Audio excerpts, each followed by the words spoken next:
Nous sommes tous confrontés à une demande croissante de participation aux prises de décision politiques en matière de sciences et de technique. Et nous avons pensé que le dossier était suffisamment mûr pour que des débuts de solutions ou de l'exploration de certaines pistes puissent être conduites de façon organisée et réfléchie pendant un cycle de séminaires. Euh, Notre point de départ mérite peut-être d'être expliqué en quelques mots. Il est évident que s'agissant de participation aux prises de décision politiques sur des dossiers scientifiques et techniques qui sont toujours très ésotériques, une des questions qui se pose est celle de l'implication possible de tous ceux qui sont considérés comme des profanes, qui sont considérés comme étrangers au monde des sciences et des techniques. Et il nous a semblé par conséquent que la première question que nous devions nous poser, même si elle paraît un peu difficile, c'est celle de l'implication et de la participation des profanes dans l'activité même de production de connaissances scientifiques ou techniques. Je crois que si on n'a pas répondu de façon claire à cette question, celle de l'existence ou de la non-existence d'une frontière insurmontable entre les experts, les spécialistes d'un côté et les profanes de l'autre, si on n'a pas répondu à cette question, on ne peut pas s'engager dans une réflexion sereine sur la démocratie technique, c'est-à-dire sur les conditions d'entrée des sciences et des techniques dans la démocratie. Cette première séance a été conçue précisément pour apporter des éléments de réflexion et pour ouvrir la discussion sur cette question difficile. On écoutera d'abord Vololona Rabé-Arisoa, qui est sociologue à l'École des Mines de Paris, où elle est maître de conférences, elle est chercheure au Centre de sociologie de l'innovation, et elle a effectué tout un ensemble de travaux qui portent notamment sur l'implication des profanes, des malades, des patients dans des activités qui d'habitude sont considérées comme relevant du monopole des spécialistes, qu'il s'agisse des cliniciens ou des chercheurs biologistes. Donc elle nous apportera des éléments de réflexion sur le rôle qu'ont joué parfois, dans certaines circonstances, des groupes de profanes dans la fabrication de connaissances. Ensuite, Pierre Lascoum, qui est directeur de recherche au CNRS, qui est à la fois politologue et sociologue, nous fera part d'un certain nombre des réflexions qu'il a pu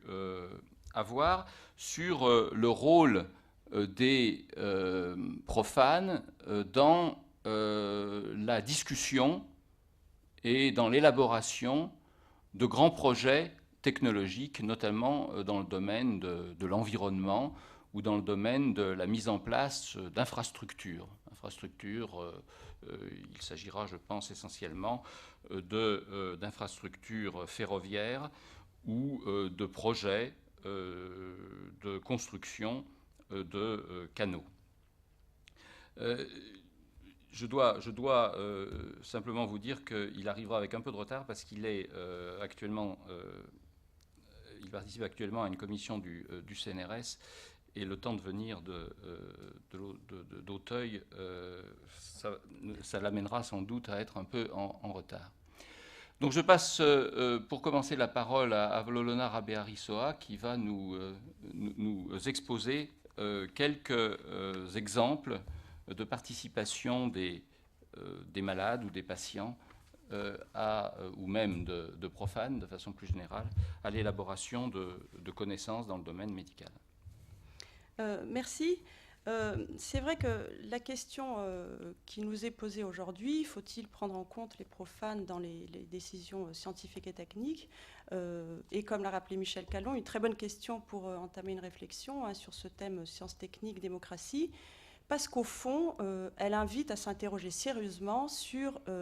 l'autorité et la légitimité des profanes, c'est-à-dire des gens dont on pense habituellement qui n'ont pas de compétences techniques précises, à intervenir sur des sujets dont on dit qu'ils ne relèvent pas de leurs prérogatives, ni d'ailleurs de leurs prérogatives, ni de leurs compétences. Alors, au fond, c'est autour de cette question de l'autorité et de la légitimité des profanes que je voudrais consacrer mon intervention. Mais avant de commencer, je voudrais faire tout de suite une mise au point et puis apporter une précision. Alors, la mise au point, c'est que je ne vais pas, au fond, parler tellement de profanes, parce que je trouve que c'est une catégorie qui est très discutable, et dont d'ailleurs on pourra discuter, mais je vais parler de groupes de personnes qui sont concernées directement par des problèmes particuliers. Et puis, la précision, c'est que, comme l'a annoncé Michel Callon, je vais me focaliser sur le domaine de la santé, parce que outre le fait que je connais un peu plus ce domaine que d'autres, c'est aussi un domaine où depuis à peu près, je dirais même plus de 70 ans maintenant, il y a justement des groupes de malades, de patients, d'usagers, qui interviennent très activement dans la recherche, dans la clinique, dans la mise au point de soins pour eux et puis pour leurs proches. Donc dans ce domaine-là au moins, on a un certain recul sur ces questions d'implication des malades dans des activités scientifiques et techniques. Alors, en effet, dans le domaine de la santé, et depuis à peu près les années 30, il y a de très nombreuses expériences de personnes qui vont intervenir très concrètement, souvent d'ailleurs en collaboration avec les spécialistes, dans toute une série de questions qui les concernent, qu'il s'agisse de maladies ou tout simplement de conditions handicapantes ou de conditions stigmatisantes. Et cette prise de conscience qui date des années 30, qui a été très difficile, parce que ce n'est pas allé évidemment sans difficulté, elle est, je dirais, maintenant malgré tout assez largement partagée dans le domaine de la santé, aussi bien par les professionnels que par les personnes ordinaires. Alors, quelle est l'idée de base qui a amené à cette prise de conscience ? L'idée de base, c'est de dire que les personnes qui sont concernées dans leur chair par un problème, et notamment un problème de santé, eh bien, au fond, ils ont une expérience de ce problème, qui est une expérience que les professionnels n'ont pas, et que pour cette raison, cette expérience est extrêmement importante dans la compréhension de leur situation. Alors c'est une idée qui paraît de bon sens au fond, mais à vrai dire, pour la concrétiser, ce n'est pas du tout simple, parce que admettre que les personnes ont une expérience est une chose, réfléchir à la question comment est-ce qu'on peut tenir compte de cette expérience dans des décisions techniques et scientifiques en est une autre, d'autant que ça suppose des relations renouvelées, je dirais, entre les personnes ordinaires et les spécialistes et professionnels. Alors évidemment, à cette question de comment tenir compte de l'expérience des personnes et quel type de relation ça suppose entre les personnes et les professionnels, beaucoup de réponses ont été apportées dans le domaine de la santé. Et je vais essayer de rendre compte assez brièvement de trois exemples, qui sont trois exemples historiques, et que j'ai choisis parce que d'abord, ce sont des exemples qui montrent qu'il faut un énorme travail en fait pour transformer l'expérience des personnes en une connaissance sur laquelle on va pouvoir baser des décisions et des actions. Et puis aussi parce que ce sont trois exemples qui concernent des situations, l'homosexualité, l'alcoolisme et les maladies génétiques rares, des situations pour lesquelles les personnes concernées au premier chef ont été relativement réduites au silence, si ce n'est ignorées par les autorités professionnelles, mais aussi les autorités politiques. Donc, le premier exemple dont je vais parler, c'est d'une étude scientifique qui a été menée sur l'homosexualité à New York en 1935. Et c'est une étude qui est très intéressante pour notre débat d'aujourd'hui pour un certain nombre de raisons. La première raison, c'est que c'est la première, je dirais, étude scientifique d'envergure qui est menée sur l'homosexualité aux États-Unis, puisque c'est presque toute la ville de New York qui est concernée. La deuxième raison, c'est que les autorités politiques, pour la première fois, et en l'occurrence la mairie de New York, qui à l'époque est dirigée par le très très conservateur LaGuardia, va demander explicitement à des scientifiques et à des médecins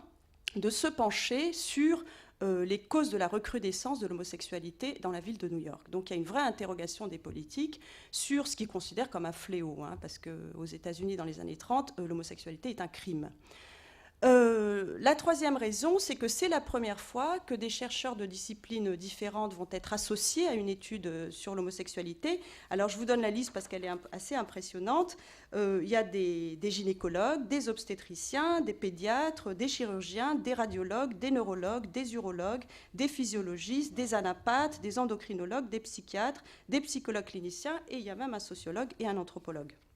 Alors, ce sont tous des gens qui sont éminemment réputés dans leur domaine pour leur recherche sur l'homosexualité et qui se sont portés volontaires pour participer à l'étude. Ce qui est quelque chose de très important parce que toutes ces disciplines, dans les années 20, étaient absolument à couteau tiré sur la question des causes de l'homosexualité.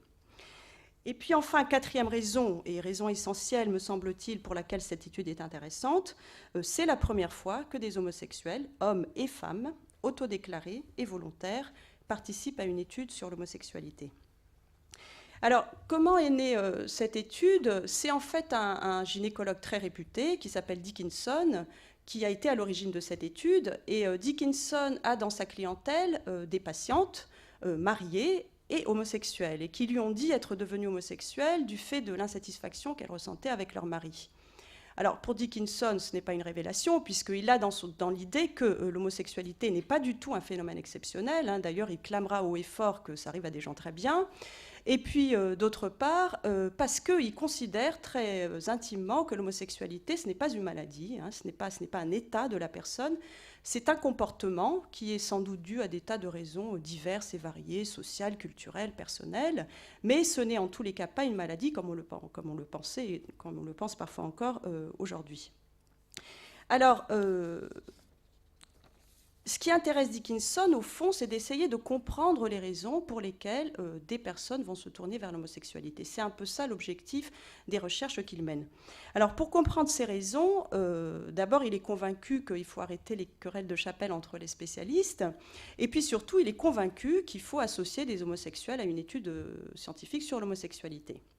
Donc, il va faire deux choses. D'abord, il va se mettre en contact avec une journaliste lesbienne extrêmement réputée à l'époque, une journaliste américaine d'origine allemande qui s'appelle Jean Gay, et qui est une personne qui a mené une enquête extrêmement exhaustive auprès de 300 lesbiennes à Paris, Londres, New York et Berlin, à partir de laquelle elle a publié un rapport extrêmement intéressant qui a beaucoup circulé sur, en gros, les modes de vie des homosexuels, des femmes homosexuelles, et où il a montré qu'il y a une très très grande variété d'histoires de vie dans lesquelles l'homosexualité prend place. Donc Dickinson va se mettre en contact avec Jean Gay, et puis il va aussi mobiliser avec beaucoup de succès, parce que c'était quelqu'un qui avait beaucoup d'entre-gens, il va mobiliser avec succès de très nombreux spécialistes de la question de l'homosexualité et va confier la direction de l'étude à un psychologue qui s'appelle Georges Henry. Alors, deux mots sur ce Georges Henry.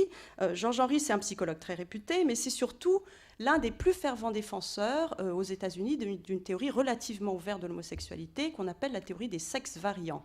Alors, qu'est-ce que ça veut dire, ce mot savant? Ça veut dire tout simplement que dans la théorie des sexes variants, on pense que l'homosexualité, ce n'est pas une question biologique. Ce que dit cette théorie, c'est qu'il y aurait en fait un espèce de continuum qui va de la pure masculinité à la pure féminité, chaque individu étant une espèce de mélange entre ces deux figures, et l'homosexualité étant située quelque part au milieu de ce continuum. Donc, ce que va faire Dickinson avec Jean Gay et avec Georges Henry, c'est au fond d'essayer de s'interroger sur ce que c'est que cette zone intermédiaire de l'homosexualité et comment des gens, en gros, quittent les extrêmes, le féminin et le masculin, pour atterrir dans cette zone relativement trouble qui est la zone de l'homosexualité. Alors, en quoi consiste cette étude qui a été lancée par Dickinson? Je ne vais pas pouvoir rentrer dans les détails, mais en gros, ce qui va être fait, c'est que l'enquête qui a été menée par la journaliste Jean Gay va être complétée d'une part par des examens et des tests médicaux, alors des radiographies du squelette, des examens extrêmement approfondis des parties génitales, des tests hormonaux, et puis par un entretien psychologique. Et les résultats de tout ça vont être publiés en 1941, et ça a eu un retentissement absolument considérable, non seulement dans les milieux académiques, mais aussi auprès du grand public, et tout particulièrement auprès des homosexuels. Alors, pourquoi un tel succès? Comment on peut expliquer le succès de cette étude? Je crois qu'on peut l'expliquer de façon assez simple. Ce qui s'est passé, c'est que grâce à cette participation des homosexuels dans cette étude, il y a, je dirais, un certain nombre d'idées qui circulaient à l'époque sur l'homosexualité qui a dû être complètement révisées. Alors, tout d'abord, les chercheurs qui ont été associés à cette étude,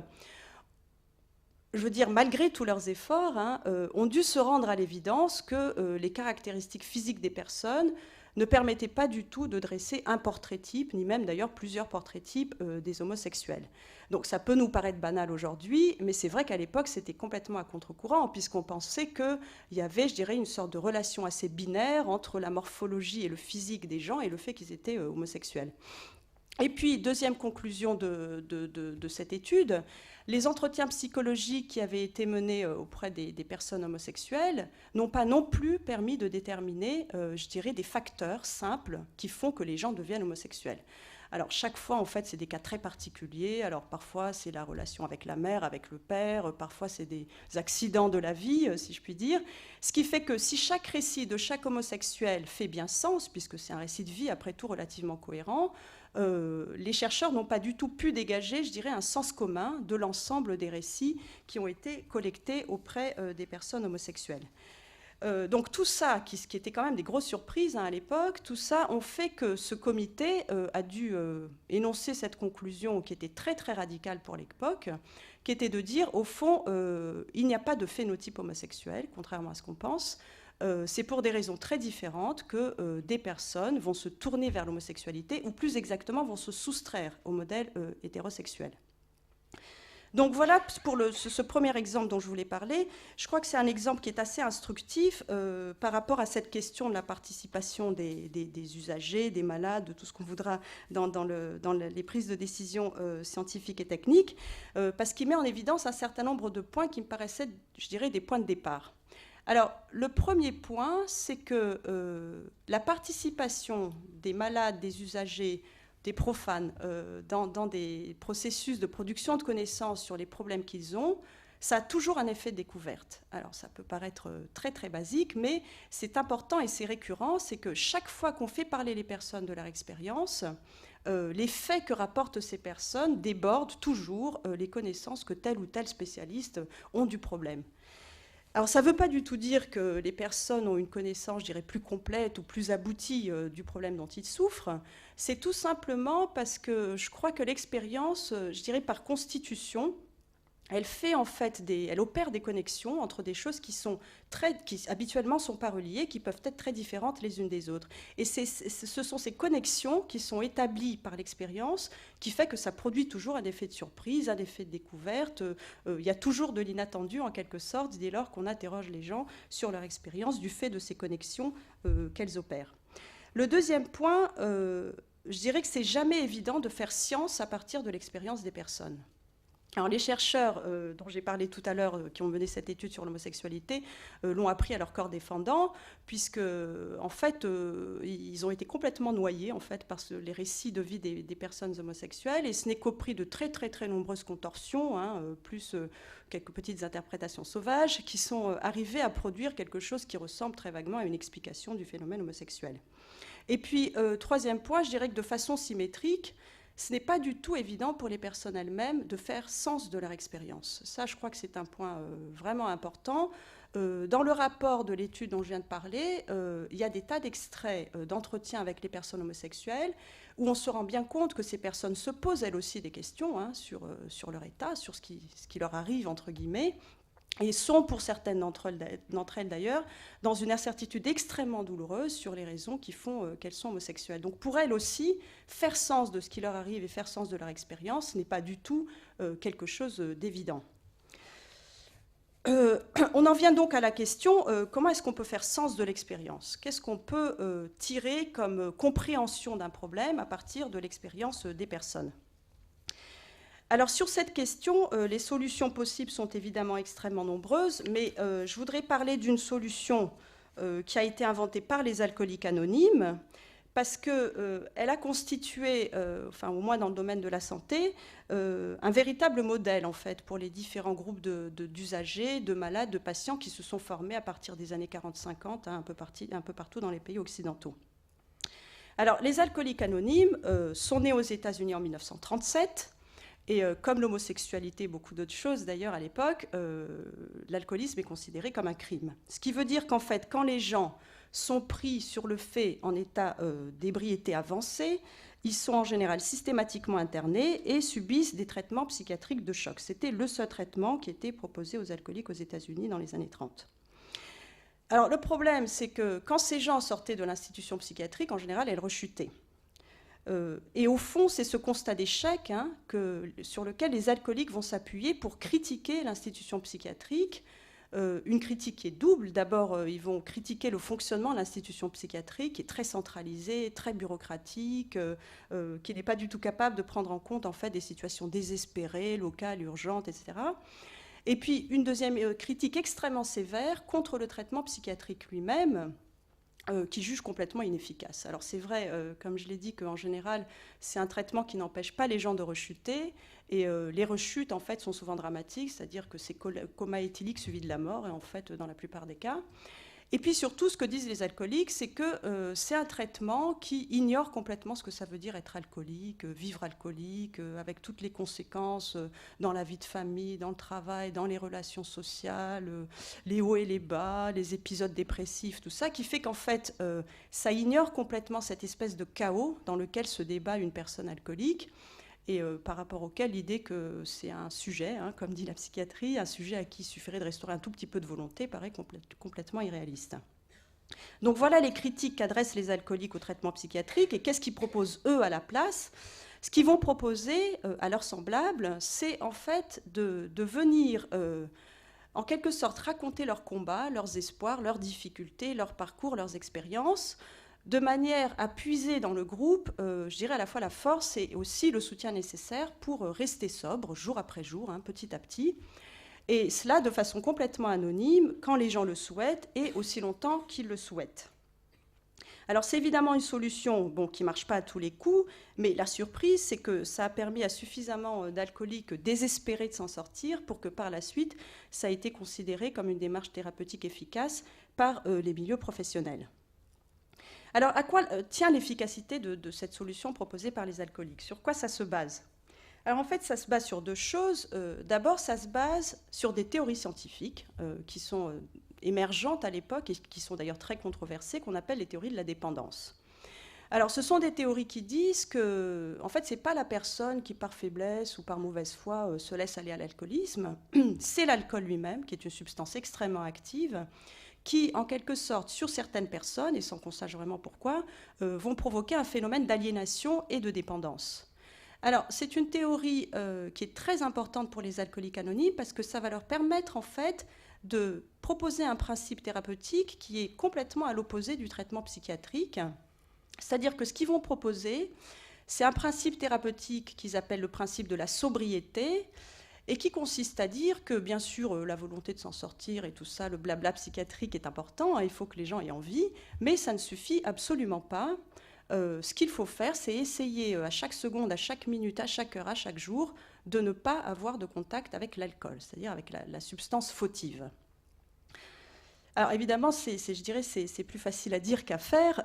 Comment est-ce que les alcooliques vont faire en sorte que cette solution soit effectivement efficace? Ils vont s'appuyer sur ces réunions qui leur permettent d'opérer des partages d'expériences et de s'entraider. Et c'est vraiment le point crucial en fait de la solution qui va être proposée par les alcooliques anonymes.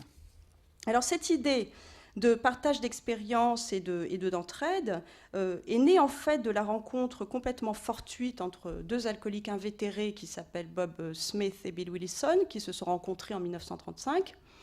Et l'une des choses qui s'est passée lors de cette rencontre, c'est que tous les deux, Bob et Bill, se sont rendus compte que c'était impossible de se sortir tout seul de l'alcoolisme. C'est absolument impossible, tout seul, de se battre pour sortir des problèmes que pose l'alcool. Ce qu'ils apprennent en effet, c'est qu'en discutant entre eux, c'est que bien sûr ils ont des parcours de vie tout à fait différents, mais ils partagent une certaine expérience de l'alcoolisme que cette expérience partagée donne du sens en fait à leur trajectoire et qu'au fond, c'est ce sens commun qui, en quelque sorte, leur permet de remettre de l'ordre dans leurs histoires personnelles et de se tenir à cet engagement de rester sobre, c'est-à-dire de réagir. Et puis, quelques années après, Bob et Bill arrêtent définitivement de boire et décident de lancer les Alcooliques Anonymes pour venir en aide à leurs semblables. Alors, je ne vais pas trop m'attarder, mais 2 mots quand même sur la philosophie des Alcooliques Anonymes. C'est une philosophie qui est résumée, quand on va sur le site des Alcooliques Anonymes, c'est tout à fait clair, qui est résumée dans quelque chose de très célèbre qu'on appelle les 12 Steps, 12 Traditions, qui, comme son nom l'indique, sont 12 règles. Ce sont des règles d'organisation des Alcooliques Anonymes, mais ce sont surtout des règles de fonctionnement de ces petits groupes de parole où viennent parler les alcooliques. Alors, que disent ces règles ? En gros, ces règles, elles visent, je dirais, à constituer un espace qui n'est pas du tout un espace de conversation, au sens ordinaire du terme.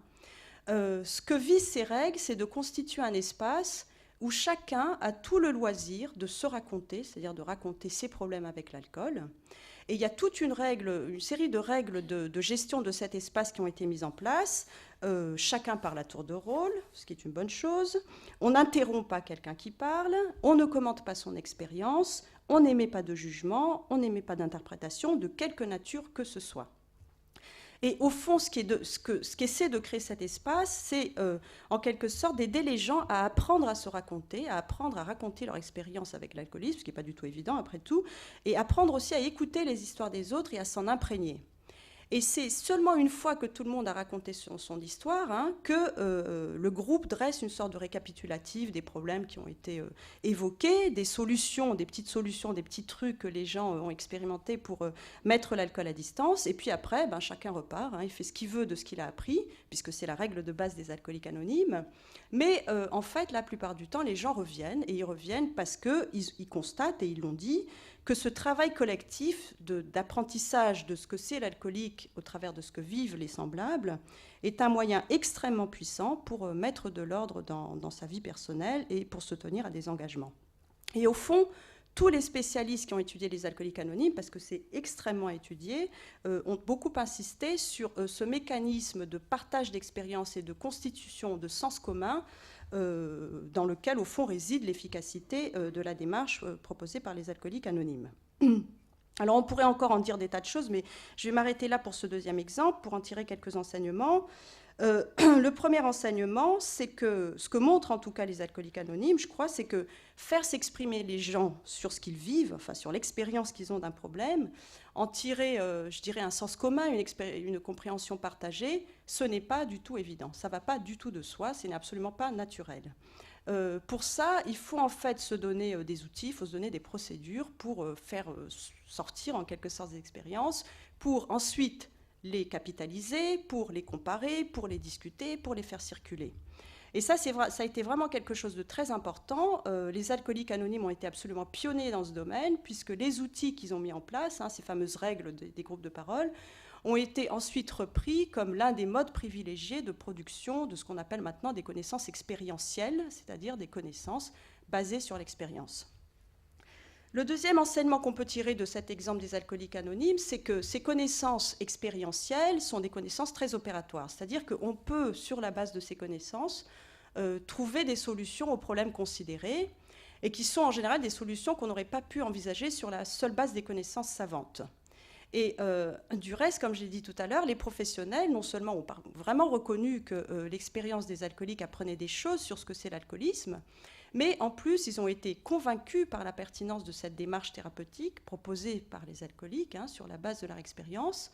Et cette démarche, c'est-à-dire ce partage d'expérience, a ensuite été, je dirais, intégrée dans de très très nombreuses thérapies aux États-Unis pour ce qu'on appelle les troubles obsessionnels compulsifs, c'est-à-dire le tabagisme, la toxicomanie, la dépendance au jeu, enfin toutes ces séries de troubles dans lesquels, au fond, il faut travailler non seulement le comportement, mais aussi, je dirais, toute une série de compréhension de ce qu'on est en train de vivre quand on a ce genre de troubles.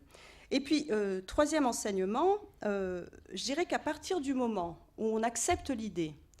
que les personnes ont la capacité de s'organiser, qu'elles ont la capacité de produire des connaissances, qu'elles ont la capacité de mettre en œuvre des actions par elles-mêmes et pour elles-mêmes, se pose évidemment cette question cruciale qui nous réunit aujourd'hui, qui est de savoir comment est-ce qu'on rétablit ou on articule ou on produit des relations à peu près pacifiées avec les professionnels.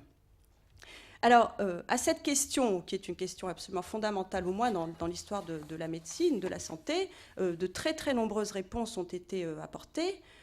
C'est vrai que dans le sillage des alcooliques anonymes, se sont formés, comme j'ai dit tout à l'heure, des tas de groupes de patients, d'usagers, de malades,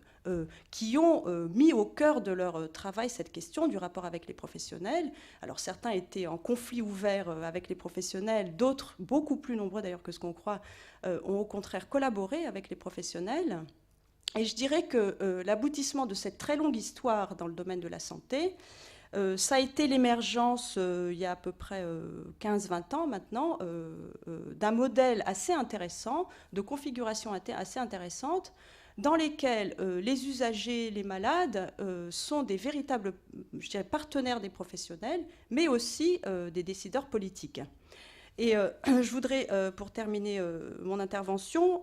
rendre compte d'un exemple de ce genre de collaboration, de partenariat entre les malades et les professionnels. Alors, l'exemple dont je voudrais parler, le dernier exemple, c'est celui des associations de malades atteints de maladies génétiques rares, et tout particulièrement de l'AFM, qui est l'Association française contre les myopathies. L'AFM, c'est une association qui est connue du grand public parce qu'ils organisent le Téléthon tous les premiers week-ends de décembre. Ce qu'on sait moins, c'est que l'AFM, c'est une association de malades qui, à travers son laboratoire, qui s'appelle le Généton, a été à l'origine de la première publication mondiale des cartes physiques du génome humain, qui ont d'ailleurs été déposées auprès de l'UNESCO au titre du patrimoine mondial de l'humanité. Pardon. Alors, on pourrait se demander pourquoi l'AFM, au fond, s'est engagée dans une aventure aussi énorme. Je crois que pour le comprendre, il faut revenir un instant sur les débuts de l'AFM. C'est en 1958 que quelques parents d'enfants atteints de dystrophie de Duchenne de Boulogne vont en fait créer l'AFM sur l'initiative d'une dame qui s'appelle Yolaine de Quépert, qui est une mère qui avait 4 garçons atteints de cette maladie et qui sont tous morts en bas âge. Alors, la dystrophie de Duchenne de Boulogne, c'était la seule maladie neuromusculaire qui était à peu près connue à l'époque. C'est une maladie rare, très très handicapante, très évolutive, avec un très mauvais pronostic vital et qui était réputée incurable, pour lequel d'ailleurs, même aujourd'hui, on n'a pas véritablement de médicaments. Alors, pour toutes ces raisons, les professionnels qui étaient tout simplement impuissants, je dirais, se sont détournés de cette pathologie. Et au fond, si ces parents se sont réunis en association, c'était d'abord sur un cri d'indignation. C'était pour lutter contre cette démission du corps médical que ces parents se sont créés en association. Alors seulement, le problème, c'est que très très vite, ces familles se sont rendues compte qu'il n'y avait absolument aucun corpus de connaissances un peu robuste et utile pour comprendre d'abord cette maladie et puis pour essayer d'envisager des stratégies thérapeutiques. Donc je dirais que ces familles se sont retrouvées vraiment à leur corps défendant à être obligées de capitaliser leurs propres expériences sur la maladie pour essayer de démarrer le processus de recherche, puisqu'il n'y avait rien. Il n'y avait pas de connaissances, il n'y avait pas de milieu ni scientifique ni clinique organisé et structuré. Ils ont été en quelque sorte obligés de tout faire eux-mêmes. Alors, qu'est-ce qu'ils ont fait ? Ce qu'ils ont fait, c'est que, à partir des photos, des films, des témoignages, des observations qu'ils ont recueillies petit à petit auprès des familles, ils ont en quelque sorte rédigé les premiers tableaux cliniques des maladies. Alors, si je prends par exemple une maladie qui s'appelle l'amyotrophie spinale, qui est une des 120 ou 150 maladies neuromusculaires qu'on connaît aujourd'hui, mais qu'on ne connaissait absolument pas il y a 20 ans, sur cette maladie, les parents de l'AFM ont fait des enquêtes par eux-mêmes auprès des familles pour savoir à quoi ressemblait la maladie, quelle était son évolution, dans quel état se trouvaient les enfants à tel âge, à tel âge, à tel âge. À partir de là, eh bien, ils ont réuni et comparé ces observations, ils en ont rédigé un livre qu'ils ont appelé le livre blanc de l'amyotrophie spinale, et ils l'ont proposé aux spécialistes, ils l'ont proposé aux cliniciens et aux chercheurs en disant voilà ce que nous savons des maladies, puisque vous ne savez rien, faites donc quelque chose à partir de là. Donc c'est véritablement, je dirais, les familles qui ont été à l'origine du processus de recherche sur ces maladies. Alors à partir de là, tout ravi, les cliniciens ont commencé à travailler. Ça a permis de mettre en place, je dirais, les bonnes pratiques pour la prise en charge de la maladie. Ça a aussi permis aux généticiens, ce qui est une chose très importante, de définir les critères d'inclusion et d'exclusion pour la collecte de l'ADN, qui a conduit à la découverte du gène d'ailleurs, l'identification du gène en 1995. Et puis, comme ils étaient bien partis dans cette collaboration, eh bien, les malades et les familles continuent de collaborer avec les cliniciens et les généticiens, et notamment sur les questions des rapports entre les phénotypes et les génotypes. Ce qui fait que dans ce cas, on peut véritablement dire que les malades et les familles sont des vrais partenaires en fait, des chercheurs et des cliniciens, au même titre que tous les spécialistes qu'ils ont réussi à mobiliser autour de ces maladies. Alors, l'une des conséquences de cette, je dirais, implication extrêmement active des malades et des familles dans le processus de recherche, c'est que l'AFM est maintenant reconnue comme un acteur à part entière, non seulement par les scientifiques et par les cliniciens, mais aussi par les industriels et par les autorités publiques, comme un des acteurs à part entière de la lutte contre les maladies rares. Alors, c'est vrai que l'AFM, par exemple, a été à l'origine de la création de ce qu'on appelle l'Alliance française des maladies rares, qui a vu le jour sous l'auspice des États généraux de la santé qui se sont tenus en 1998. C'est une alliance qui regroupe, je crois, à peu près 80 associations et qui œuvre au niveau européen avec ses homologues européennes pour faire avancer la cause des maladies orphelines auprès du Parlement européen. Mais le cas de l'AFM n'est pas unique. Aux États-Unis, de très nombreux groupes de malades atteints de maladies génétiques rares ont un parcours analogue. Ils ont notamment été à l'origine de ce qu'on appelle les Genetic Alliances, qui sont des collectifs qui réunissent des familles, des généticiens, des cliniciens, des industriels autour de certaines maladies rares. Et je voudrais terminer mon exposé sur un exemple que je trouve absolument, je dirais,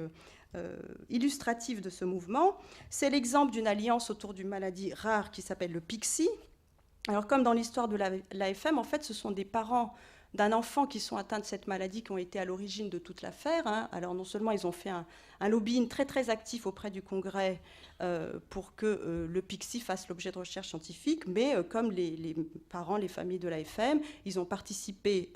à l'étude clinique de la maladie, ils ont participé au recensement des familles, ils ont participé aux travaux sur la découverte du gène de la maladie. Et puis alors surtout, cette petite organisation qui maintenant est devenue une énorme organisation tentaculaire, qui est internationale, a œuvré, je dirais, avec succès pour que leur rôle en tant que partenaire à la fois des professionnels, des industriels et des autorités publiques soit reconnu, pleinement reconnu. Et donc, ils ont obtenu d'être les co-auteurs des articles scientifiques qui ont été publiés sur leur maladie et surtout les co-inventeurs des brevets qui ont été déposés à partir de la découverte de leur gène. Ce qui ne va évidemment pas sans poser des tas de questions sur le partage des bénéfices, des tâches, des prérogatives entre tous ces gens. Mais bon, c'est un débat sur lequel on pourrait revenir si vous le souhaitez. Mais juste pour conclure, 2 mots, parce que je crois que j'ai largement débordé. J'aimerais faire 3 petites propositions simples. La première, je dirais que l'autorité et la légitimité des personnes qui sont concernées par un problème sont, comme je l'ai dit, basées sur l'expérience partagée que ces personnes ont de ce problème. Mais je crois qu'il faut tout de suite rajouter quelque chose. Il faut tout de suite dire que pour que cette expérience partagée puisse être mobilisée dans un processus de décision, il faut que les personnes se dotent d'outils, de procédures, de protocoles qui leur permettent de donner forme, de faire discuter, de rendre objectivables en quelque sorte ces expériences. Deuxième proposition, je dirais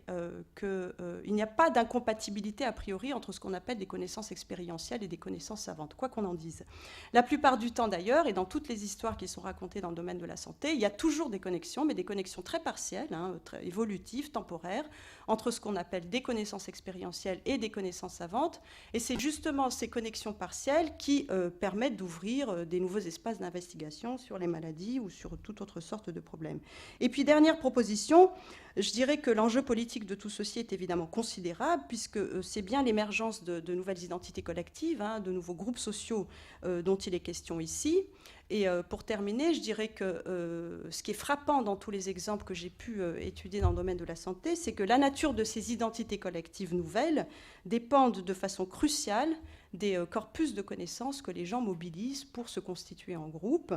Et il y a donc une relation, je dirais, presque évidente entre, en tous les cas dans ces cas, entre sciences et techniques d'un côté et puis élargissement du débat démocratique de l'autre. Voilà, je vous remercie.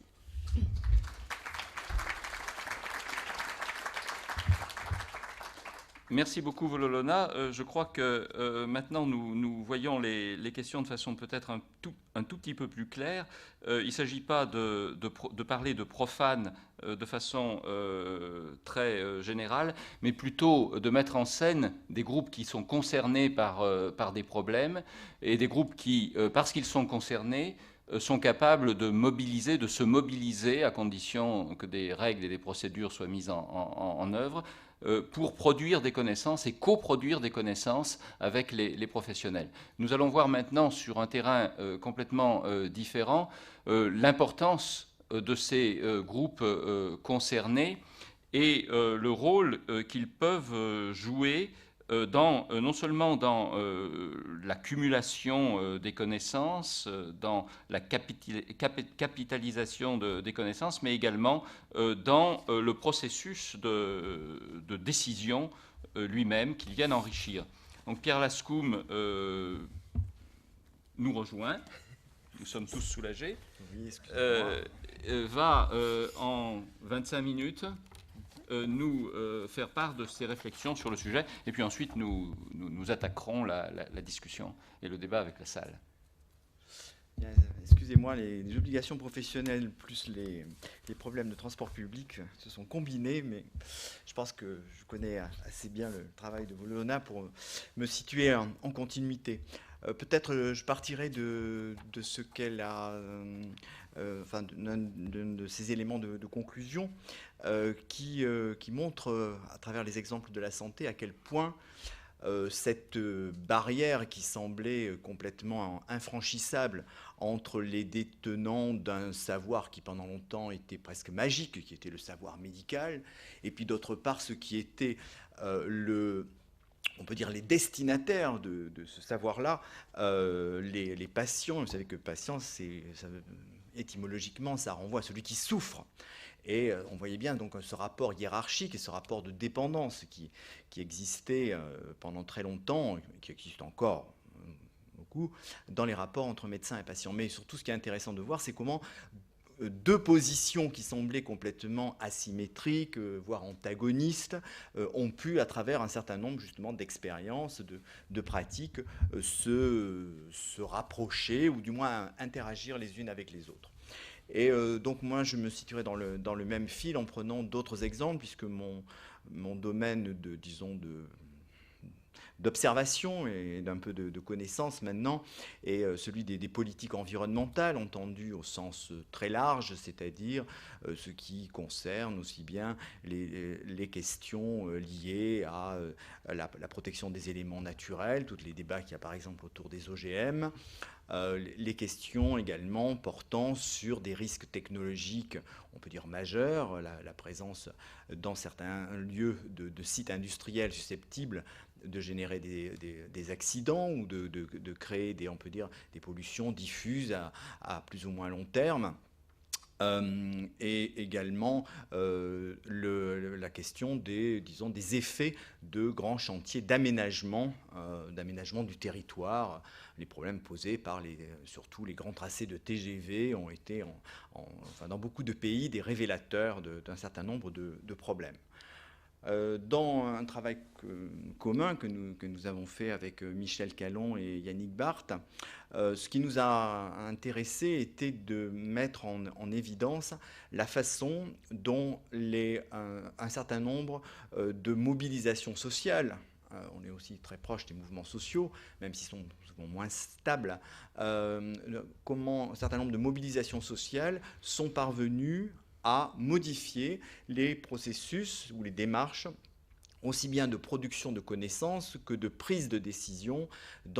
sur un certain nombre de chantiers qui jusque-là semblaient être strictement réservés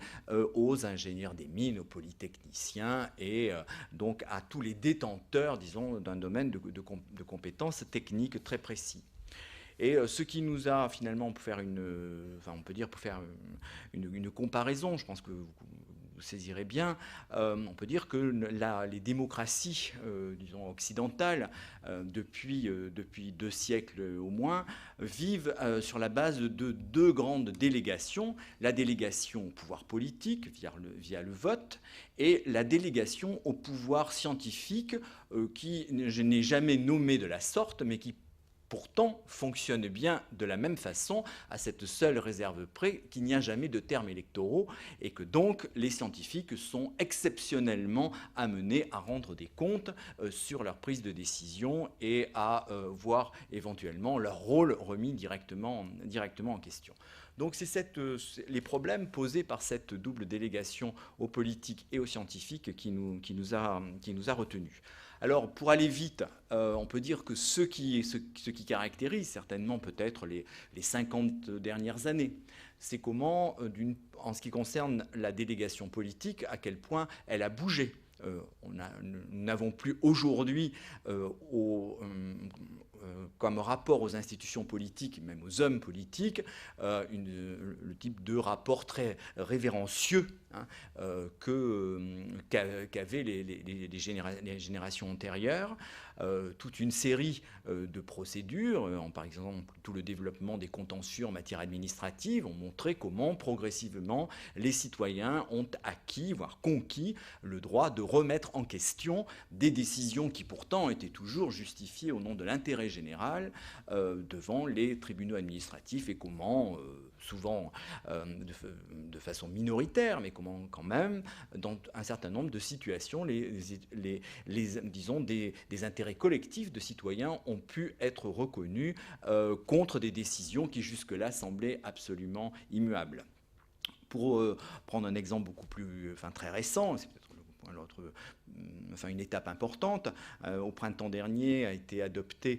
une loi dite sur la démocratie de proximité, et l'on voit bien à quel point aujourd'hui les hommes politiques eux-mêmes ont pris conscience de la nécessité d'enrichir les pratiques démocratiques et de ne pas en rester simplement aux échéances électorales comme moment, disons, de bilan et de sanctions éventuelles des responsabilités politiques. Et comment un certain nombre de procédures comme les référendums locaux, par exemple,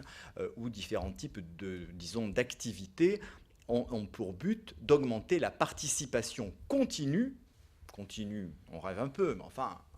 une participation sur de la durée à un certain nombre de décisions qui concernent les citoyens dans leur commune, leur département, voire peut-être au-delà. Donc on a l'impression que du côté de la délégation politique, eh bien, des choses bougent. En revanche, du côté on peut dire de la délégation scientifique, les choses, selon nous, bougent beaucoup moins. Et pourtant, les crises ont été multiples, que ce soit des crises sanitaires. On sait bien à quel point, dans toutes les démocraties occidentales, ou dans certaines du moins, les États-Unis, la France, l'épidémie de sida a servi de révélateur justement de toute une série de données qui jusque-là n'étaient pas visibles, mais qui montraient comment des décisions, médicales de santé publique pouvaient être parasitées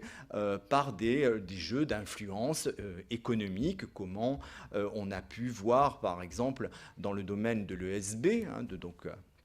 de l'encéphalopathie spongiforme bovine, donc dite vache folle, comment on a bien vu que malgré le choc de l'épidémie VIH, eh bien, pour l'ESB, on a recommencé de la même façon, c'est-à-dire que l'on a attendu d'avoir la preuve continue du processus de contamination des animaux pour commencer à prendre des mesures. Donc l'épidémie était à ce moment-là extrêmement bien lancée. Et puis je prendrai peut-être à plusieurs moments des exemples liés à la question des OGM. On voit bien comment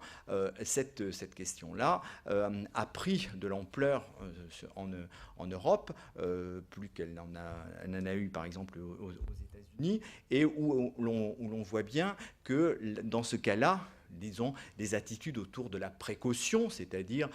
prendre un certain nombre de mesures révisables dans des situations d'incertitude, est devenue une façon de faire, hein, et c'est d'ailleurs bien ce qui est reproché aujourd'hui à José Bové, c'est-à-dire c'est d'avoir perturbé, disons, ces procédures d'expérimentation, taille limitée, etc. Mais s'il l'a fait, note de bas de page, c'est bien parce que avant les mises en culture dont il a participé à la destruction, il y avait eu pendant très longtemps des essais clandestins, et à quel point il a fallu du temps pour que le ministère de l'Agriculture rende transparent l'état des lieux, des expérimentations qui se faisaient. On considère que à peu près simplement, la moitié, et encore une petite moitié, était rendue publique, le reste se faisant dans des espaces un peu obscurs. Donc on voit qu'il y a toute une série de crises qui auraient pu finalement amener à des interrogations croissantes sur sur l'autonomie dont bénéficient les scientifiques. Alors, est-ce qu'on a inventé, comme on l'a fait pour la démocratie locale, par exemple, des procédures particulières qui permettent de discuter la science ? Le meilleur est malheureusement seul exemple, donc il y a plusieurs personnes ici qui pourront parler mieux que moi, concerne la conférence de citoyens qui a eu lieu en 1998, organisée justement dans une instance politique légitime par le Parlement, donc par l'Office parlementaire d'évaluation des choix scientifiques et techniques, qui a montré comment, grâce à des procédures dont on parlait, vous voyez, les notions se ressemblent, des procédures, des citoyens absolument non experts en biologie, en agriculture et en risques sanitaires, étaient capables, à travers une formation, d'interroger des experts sur les enjeux qui leur semblent importants, de hiérarchiser les questions et les priorités, et de faire un certain nombre de recommandations. La limite de cette opération, on peut dire, elle est double. La première est que, semble-t-il, cette opération a été tellement bien réussie et bien médiatisée, etc., que, semble-t-il, un certain nombre de hauts décideurs politiques auraient dit plus jamais ça, plus jamais de procédures qui mettent en question finalement la délégation politique dont bénéficie le Parlement. C'est à nous de choisir et on ne veut pas être soutenu ou cadré par des propositions faites par des citoyens. Et la deuxième chose, c'est que dans les décisions qui ont été prises ultérieurement par les gouvernements, on ne peut pas dire qu'il y ait eu tellement finalement d'effets de cette conférence de citoyens. Pour rester sur la question des profanes, une des recommandations du jury des citoyens de la conférence OGM était d'introduire la présence de profanes dans la commission scientifique nationale, la commission du génie biomoléculaire. Tout le monde s'est refusé à une telle hérésie. Donc, vous voyez, côté scientifique, ça résiste fort. Alors, si on prend maintenant d'autres exemples, on peut considérer qu'à certains moments, cependant, sur des enjeux peut-être scientifiques moins durs, la voix des profanes a pu se faire entendre, et ce sera la deuxième partie de mon exposé, qui portera plutôt sur comment des mobilisations sociales sont arrivées à remettre en question, c'est-à-dire soit à faire évoluer, soit même à conduire les décideurs à réviser des décisions qui étaient prises en matière d'aménagement.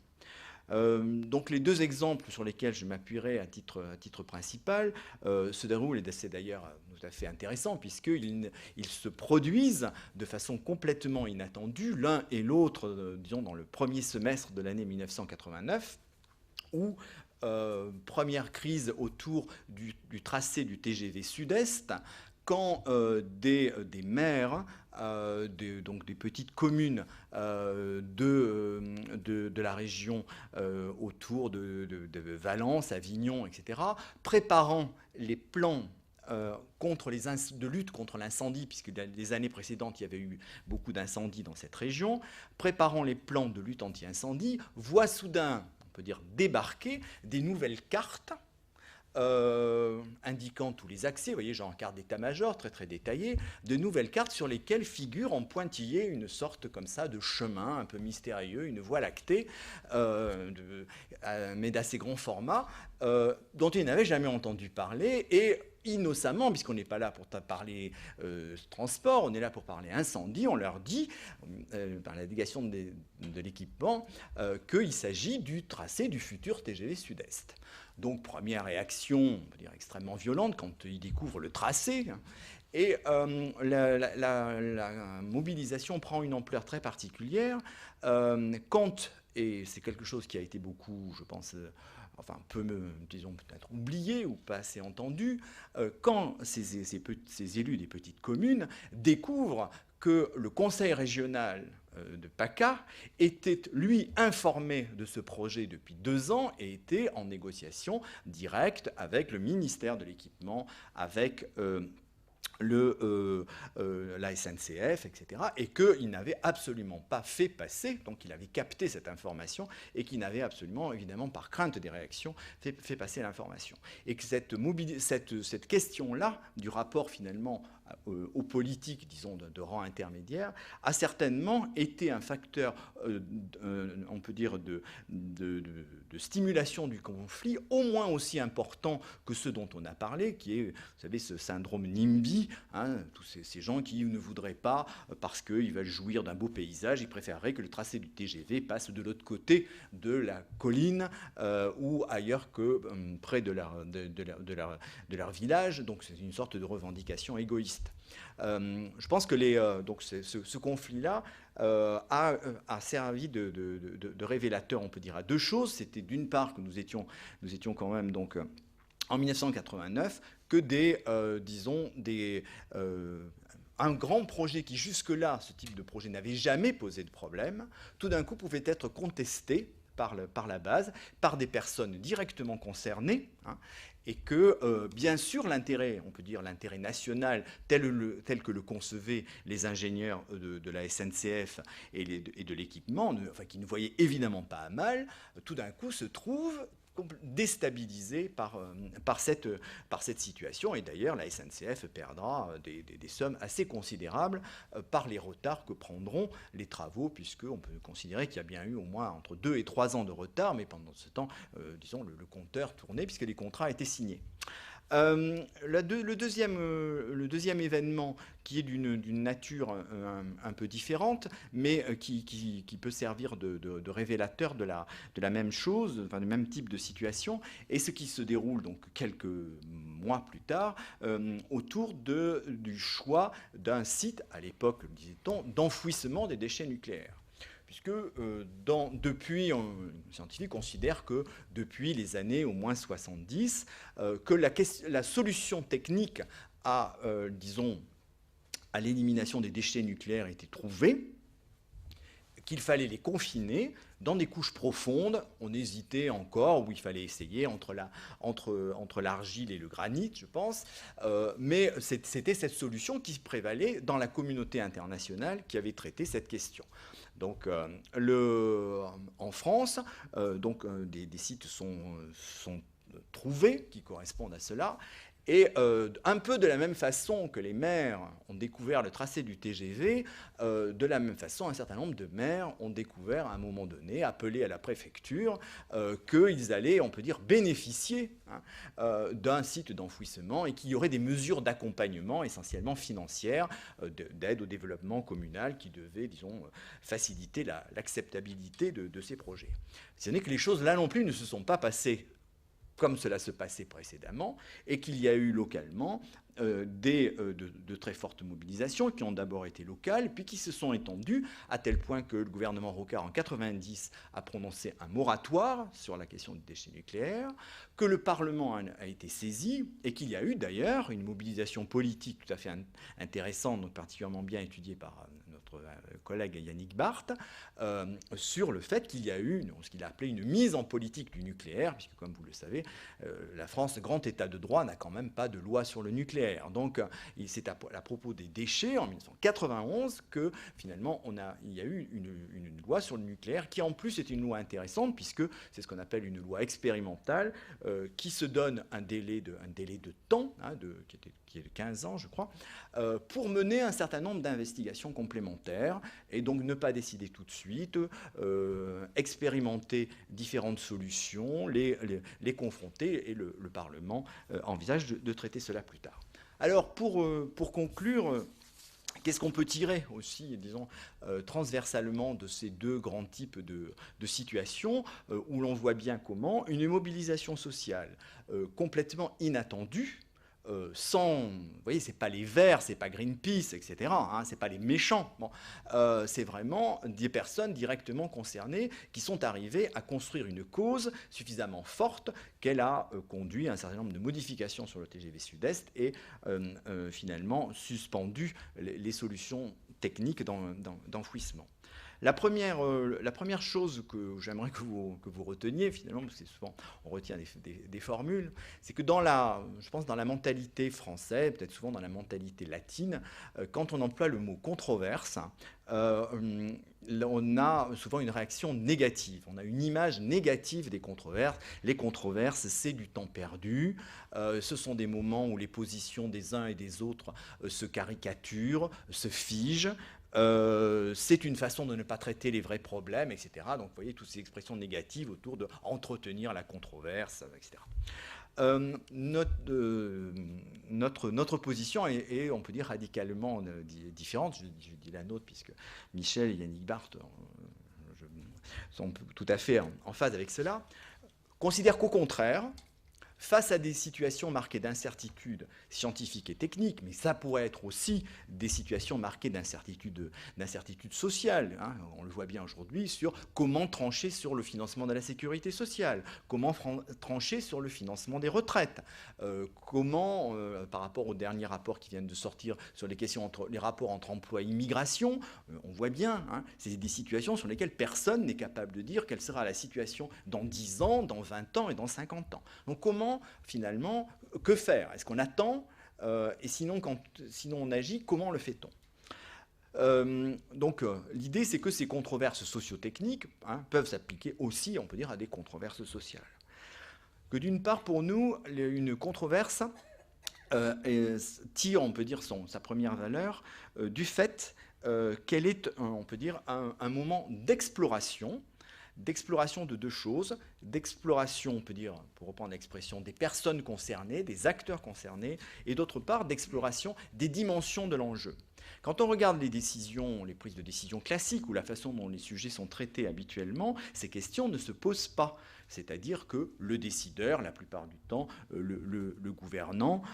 ou, disons, le responsable d'une unité économique, en fait, sait très bien avec qui il doit négocier, à qui il doit s'adresser pour mener à bien une implantation ou obtenir une décision. Et souvent, donc typiquement, la SNCF, elle est passée par le conseil régional de PACA, et puis là, on avait l'impression que tous les acteurs concernés étaient autour de la table, oui, à exception près que finalement, ces acteurs-là qui étaient censés avoir une délégation politique faisaient comme si, au fond, il n'y avait pas des personnes qui étaient concernées à un rang beaucoup plus direct. Donc ce qui est intéressant, c'est d'abord, en termes d'exploration des acteurs, c'est que une controverse, quand elle se développe de cette façon-là, permet de rendre visible, de faire monter sur scène des acteurs qui soit étaient des acteurs en coulisses, c'est-à-dire en coulisses qui n'avaient jusque-là pas le droit à la parole et qui, à cette occasion, la prennent, Mais ce qui est souvent le plus intéressant, c'est de voir comment la situation de controverse permet aussi à de nouveaux acteurs de se créer, de s'assembler. On voit des groupes, des associations qui apparaissent, ne serait-ce que pour dire « Ah mais non, mais ceux qui sont déjà en scène disent ceci et cela, mais nous on pense aussi qu'il y a d'autres dimensions. » Donc on voit, si vous voulez, la scène se remplir